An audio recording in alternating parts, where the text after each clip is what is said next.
नमस्कार दोस्तों, इजराइल के वॉर कैबिनेट में एक बहुत बड़ा रिफ्ट देखने को मिल रहा है और ये जो रिफ्ट है ये एक्चुअल में पब्लिक में अभी आया है, पर वॉर कैबिनेट जब बनी थी स्टार्टिंग में तभी से ये रिफ्ट दिखाई देना शुरू हो चुका था। एक दो ग्रुप्स हैं बेसिकली ये वॉर कैबिनेट के अंदर। एक ग्रुप जो है वो वहाँ के जो बहुत पॉपुलर लीडर हैं बेनी गांस बेसिकली इसके पहले 2021 में वो डिफेंस मिनिस्टर भी रह चुके हैं इसराइल के, उनकी भी काफ़ी पॉपुलैरिटी है और कोलिशन गवर्नमेंट जो है इसराइल के अंदर में वो उसके पार्ट भी हैं, उनकी पार्टी उसकी पार्ट भी है।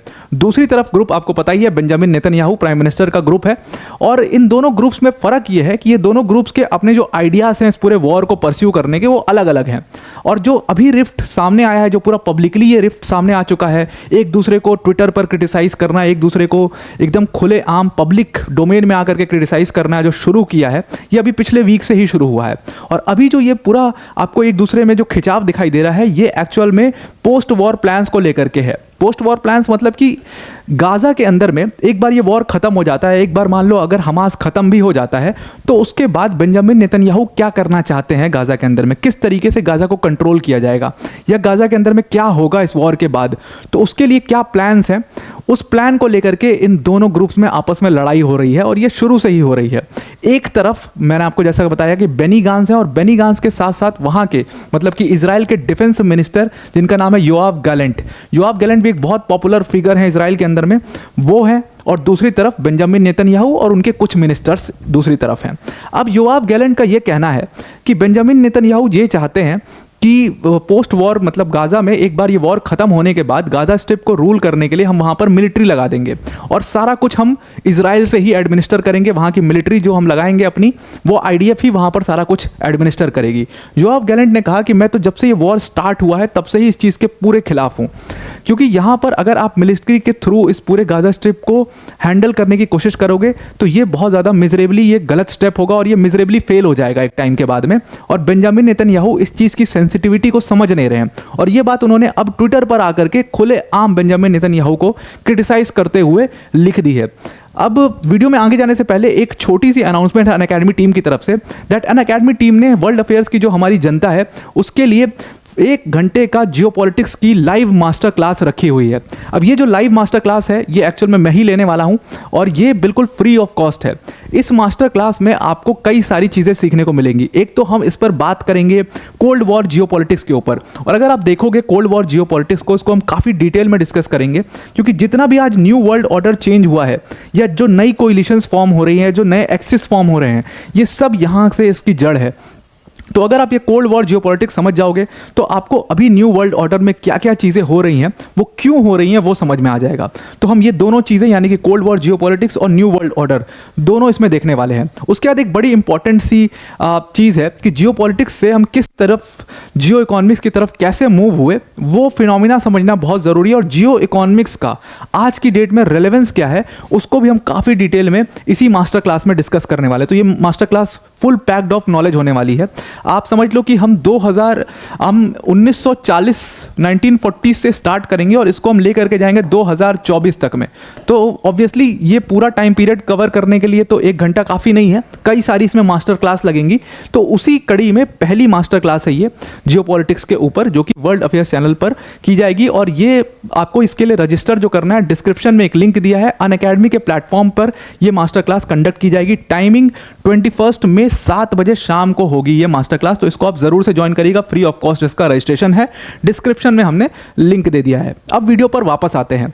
अब देखो, जो योआव गैलेंट है उन्होंने कहा कि जब से ये वॉर स्टार्ट हुआ है मैं कंसिस्टेंटली एक ही चीज़ कह रहा हूं बेंजामिन नेतन्याहू से कि आपको एक सरकार बना देनी चाहिए गाजा स्ट्रिप में once the war is over, और वो सरकार को आप रूल करने दीजिए। अगर आप खुद एंटर करेंगे इसमें तो ये चीज़ बहुत ज़्यादा मिजरेबली फेल होगी और ये बैकफायर करेगी इसराइल के ऊपर, जैसे कि पहले अभी बैकफायर किया था 7 अक्टूबर को। क्या हुआ था, हम हमास से लगातार टॉक्स में थे, हम हमास के साथ लगातार डीलिंग कर रहे थे और फिर अचानक से क्या हो गया, अचानक से हमारे ऊपर अटैक हो गया जिसका हमें आइडिया भी नहीं था। तो ये अटैक क्यों हुआ?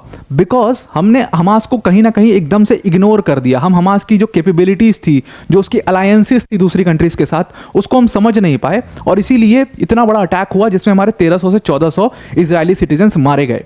ये बात सिर्फ गैलेंट ही नहीं कह रहे हैं, बल्कि उनके साथ बेनी गांस भी इसी चीज़ पे पूरा अलाइंड है।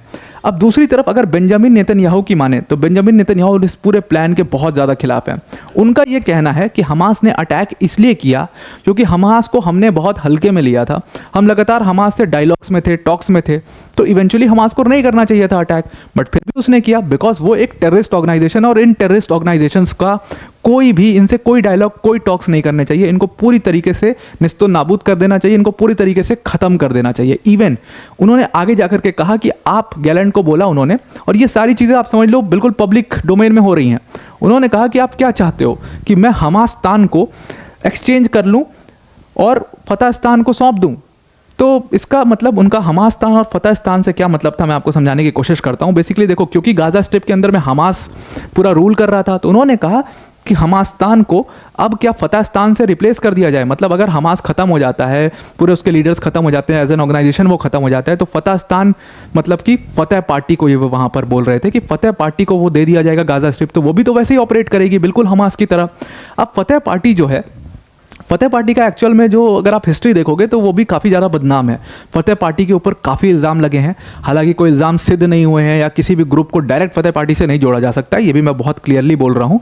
लेकिन फतेह पार्टी के ऊपर काफ़ी सारे इल्ज़ाम लगे हैं। लेबनान के अंदर जितनी वायलेंस हुई, प्रोटेस्ट हुए एक टाइम पर, उसका इल्ज़ाम फतेह पार्टी के ऊपर आया। फिर फतेह पार्टी के ऊपर ये भी इल्ज़ाम है कि हिजबुल्लाह को खड़ा करने में फतेह पार्टी का बहुत बड़ा रोल था, और हिजबुल्लाह को जो आज भी फंडिंग्स होती है वो फतेह पार्टी के थ्रू ही फंड होता है, वो पूरा पैसा जो ईरान से आता है। तो एक्चुअल में ईरान से डायरेक्ट हिजबुल्लाह पे नहीं जाता है, फतेह पार्टी उसमें बहुत बड़ा बफर का काम करती है। और ऐसी बहुत सारी छोटी छोटी मिलिशियाज हैं जो कि अभी एक्टिव हैं लेबनान के अंदर में, हिजबुल्लाह के अलावा भी। उन मिलिशियाज को भी फतेह पार्टी जो है सपोर्ट करती है। वो मिलिशियाज जो हैं वो एक तरीके से मिलिट्री ऑफशूट हैं फतेह पार्टी के।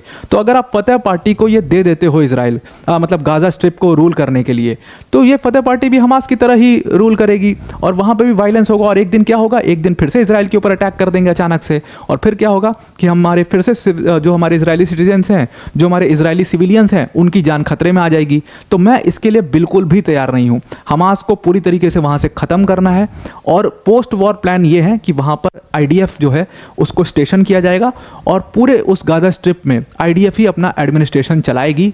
पूरी तरीके से वो उनकी कंट्रोल में होगा वो पूरी जगह, और सेंट्रली जो है वो इजराइल से मैनेज होगा। ऐसा वो शुरू से बेंजामिन नेतन्याहू का प्लान है। अब बेनी गांज जो हैं वो बेंजामिन नेतन्याहू के शुरू से खिलाफ हैं। बेनी गांज जो है ना, वो एक्चुअल में क्या है कि बेंजामिन नेतन्याहू के सबसे बड़े अगर कोई विरोधी है इजराइल के अंदर में, उनकी गवर्नमेंट में होने के बावजूद, तो वो एक्चुअल में बेनी गांज हैं। बेनी गांज एक बेंजामिन नेतन्याहू से भी बड़े ज़्यादा पॉपुलर लीडर हैं, और इनफैक्ट 2021 में जब वो डिफेंस मिनिस्टर थे, उन्होंने बहुत सारे ऑपरेशंस सक्सेसफुली कंडक्ट किए थे, तो इसीलिए उनका काफ़ी नाम भी है। अब यहाँ पर ना यूएस की एक बहुत बड़ी स्ट्रैटेजी है। यूएस में आप देखोगे कि जो बाइडेन की जो इस पूरे मैटर को हैंडल करने की स्ट्रैटेजी है, वो इधर उधर डामाडोल नजर आती है। कभी उन्होंने क्या किया, अभी रिसेंटली क्या किया था कि जो आर्म्स एंड एमुनिशंस इजराइल तक पहुंच रहे थे उसको रोक दिया। उसको क्यों रोक दिया कि भाई आप मुझे ये बताओ कि आप सिविलियंस को इवैक्यूएट कैसे कराओगे, आप कोई ऑफेंसिव मत लॉन्च करो जब तक आप मुझे प्लान नहीं दोगे कि आप सिविलियंस को इवैक्यूएट कैसे कराएंगे, तब तक हम आप तक आर्म्स एंड एमुनिशंस नहीं पहुंचने देंगे। और तभी उसके 3 दिन बाद ही बिना किसी प्लान के उन्होंने उस फंड को रिलीज कर दिया, उन्होंने उस आर्म्स एंड एमुनिशंस के पैकेज को भी रिलीज कर दिया। हालांकि वहाँ पर काफ़ी ज़्यादा बवाल हुआ अमेरिका के सेनेट में इस चीज़ को लेकर के, लेकिन उन्होंने रिलीज कर दिया। तो यहाँ पर ना जो बाइडेन की कोई क्लियर स्ट्रैटेजी ही नहीं दिखती इसराइल को लेकर के, ना ही बेंजामिन नेतन्याहू को लेकर के उनकी कोई क्लियर स्ट्रैटेजी है। क्यों नहीं है उनकी क्लियर स्ट्रैटेजी, उसको समझने की कोशिश करना, क्योंकि वॉर कैबिनेट्स में या आप कह लो पूरी इसराइल की पॉलिटिक्स में काफ़ी कॉम्प्लेक्स पॉलिटिक्स है इसराइल की। इसराइल में कभी भी कोई एक पार्टी जो है वो गवर्नमेंट नहीं बना पाती। आप समझ लो 17 से 18 पार्टियां जो हैं वहाँ पर कोलिशन में गवर्नमेंट बनाती हैं। अभी फिलहाल 9 पार्टी हैं जो कि कोलिशन गवर्नमेंट में एक साथ काम कर रही हैं। तो आप समझ सकते हो कि इसराइल की पॉलिटिक्स कितनी ज़्यादा कॉम्प्लेक्स है।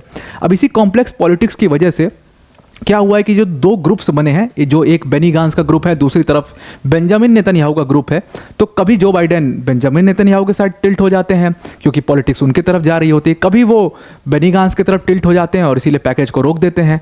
तो ऐसा कुछ जो बाइडेन का क्लियर है ही नहीं। मतलब उनका ये है कि जो भी गवर्नमेंट आती है इसराइल के अंदर में हम उसको सपोर्ट करेंगे, और यूएस का शुरू से भी यही खेल रहा है। और रिसेंटली क्या हुआ था कि बेनी गांज जो हैं वो जा करके कमला हैरिस से मिले थे, और ये जो मुलाकात हुई थी जब पब्लिक डोमेन में आई तो बेंजामिन नेतन्याहू ने पब्लिकली इसको काफ़ी क्रिटिसाइज़ किया, बेनी गांज को भी काफ़ी ज़्यादा क्रिटिसाइज़ किया।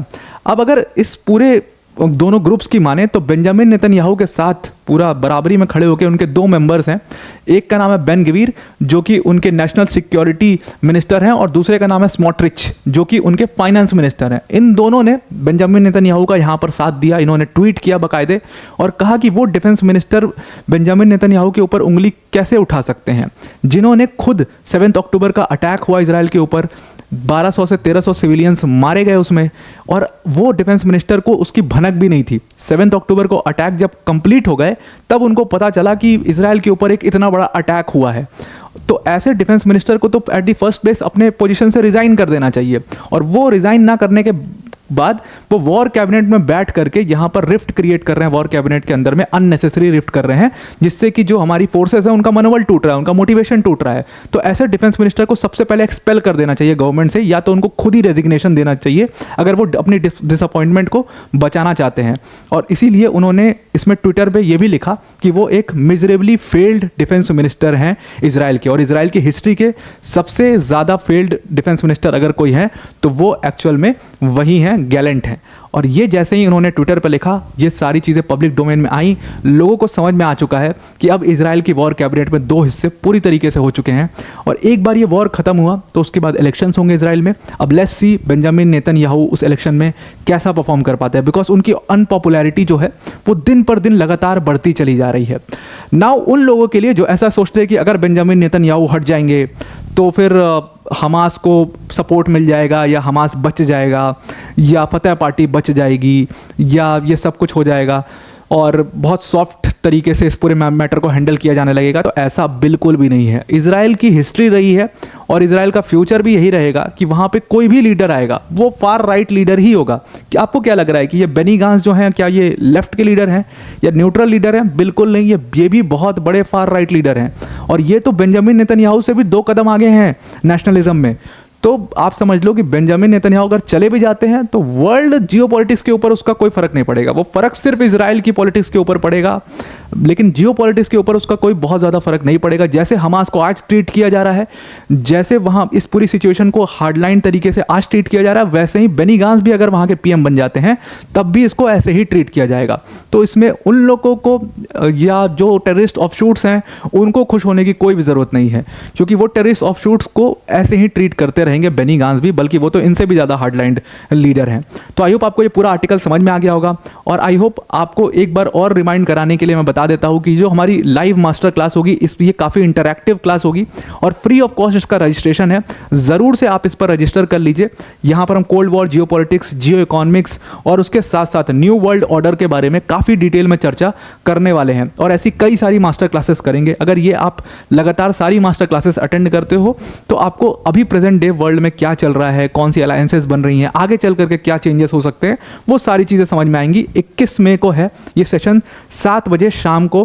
फ्री ऑफ कॉस्ट इसका रजिस्ट्रेशन है, डिस्क्रिप्शन में लिंक है। अनअकैडमी के प्लेटफॉर्म पर आपको ये सेशन अटेंड करना होगा। तो आज के लिए इतना ही। Thank you and have a nice day.